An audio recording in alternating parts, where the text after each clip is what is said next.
Whether you're into unsolved mysteries, solved mysteries, or creating your own mysteries, Amazon Music's got millions of podcast episodes waiting. Just download the Amazon Music app and start listening to your favorite podcasts ad-free, included with Prime. Stoveleg Media, igniting conversation.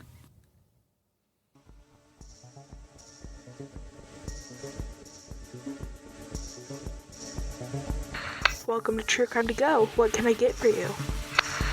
I don't know. You got a story about there's a really bad thing happening on the interstate and then police get the wrong guy for it? Pull up to the second window and we'll see you next crime. Welcome to True Crime to Go. I am John, here with Jamie, and I don't think that intro did justice for just how bad this story is. It doesn't. I am proud of you. I feel like when you started it, I was like, there's no way he's going to be able to wrap it up before she gets, moody or whatever. But no, you did good. Well, man, this is a tragic story, and this is really close to home. So, yeah. Let's talk about this. Yeah, I don't know how in the world this wasn't bigger news, to be honest. I'm glad you brought it up here. And this takes us back to September of 2024, an incident in Knott County, Kentucky, and then there was a big fallout after. But it didn't start in Knott County. It started in Laurel County, which is, let's see. The place we can't speak of. The place we can't speak of. What was it on the line? Was it the Lion King? That's the place we do not go. Yes, it was the shadows, which I get. But so back then there was a manhunt because somebody was on I-75 in Laurel County shooting at people just north of Laurel County, and the sheriff's office started trying to figure out who was doing this. It was a huge manhunt. People were afraid to go out, and it was really scary. It was a scary time. My daughter was on I-75 with my mom and my dad. They were just leaving a theater, like a performance that my son had. So to say I was on edge would be an understatement. This was a big deal. So let's go. This story today takes place around that time frame. So we just needed to get that in your mind. So on the night before September 9th, 2024, Travis Pratt's mother called police to report that her 25-year-old son was acting erratically, and she believed that he was experiencing a mental health crisis. So then on September 9th, 2024, like Jamie was saying, there was the shooting was happening on I-75 in London. But also on that day, a 911 caller in Knott County, Kentucky, mistakenly identified Pratt as Joseph Couch. This was the suspect that was wanted for the shooting on I-75 in London the previous day. The caller stated that the man was at their back door with a knife, and he was the one who done all the shooting in London. So this is how the mistaken identity got started. Right, and to be clear, for those of you not familiar with Kentucky counties, we have 120 of them, which is pretty ridiculous. It's a lot. But Laurel County and Knott County, not super close together. No, it's not. That's what kind of, I don't know. So multiple law enforcement agencies responded to see if Pratt was the guy who they were after. And they responded to this place in Litcar, which I don't know exactly where that is in Knott County. Not the county seat, I'll tell you that. But Pratt had run into a neighborhood home and hid in the bathroom. Officers spoke to him through the bathroom door. A trooper familiar with Pratt offered to intervene by saying on the radio, "Hey, I know Travis. Let me talk to him."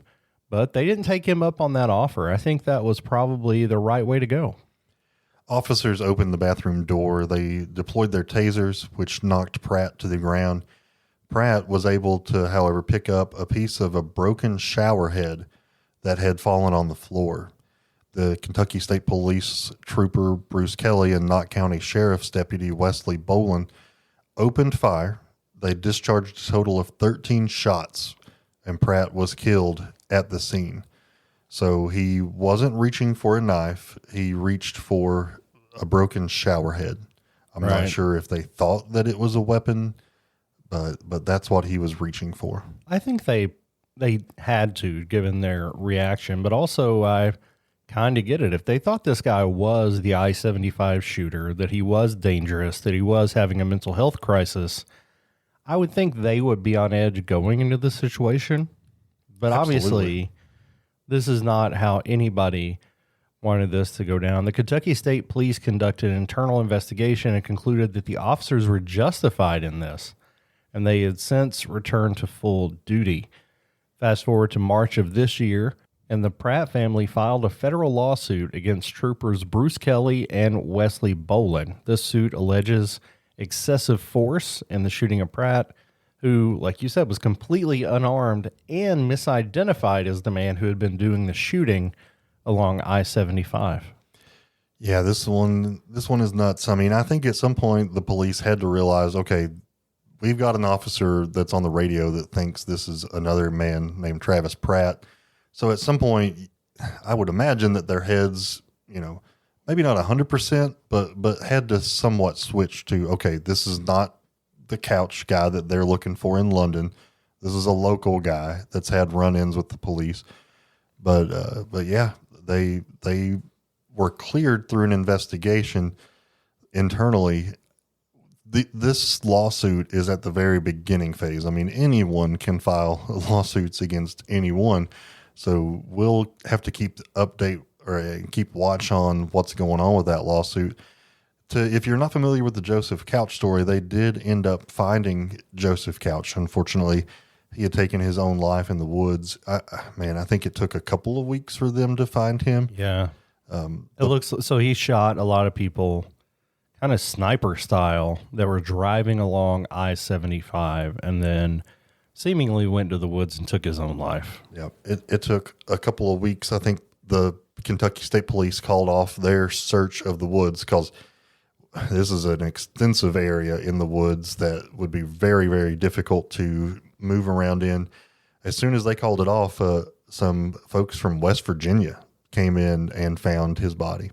Yeah, it's pretty wild. And they found it like on YouTube Live, and that was a wild story. But I think because that one was so wild, everybody was so up in arms over all of it, that maybe that's why this Pratt story didn't make bigger news, but it wasn't. And this is a civil suit, so looking to get some compensation. And I mean, this is certainly a wrongful death of some kind. I know they were cleared because they thought he was reaching for a weapon, but it's an extremely unfortunate situation all the way around.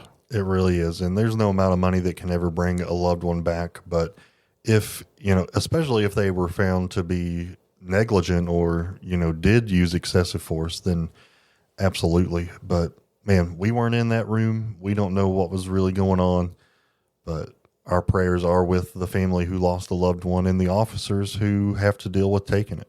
Absolutely. We appreciate you guys checking this out. This has been yet another crime story in 10 minutes or less. Would you like crime with that?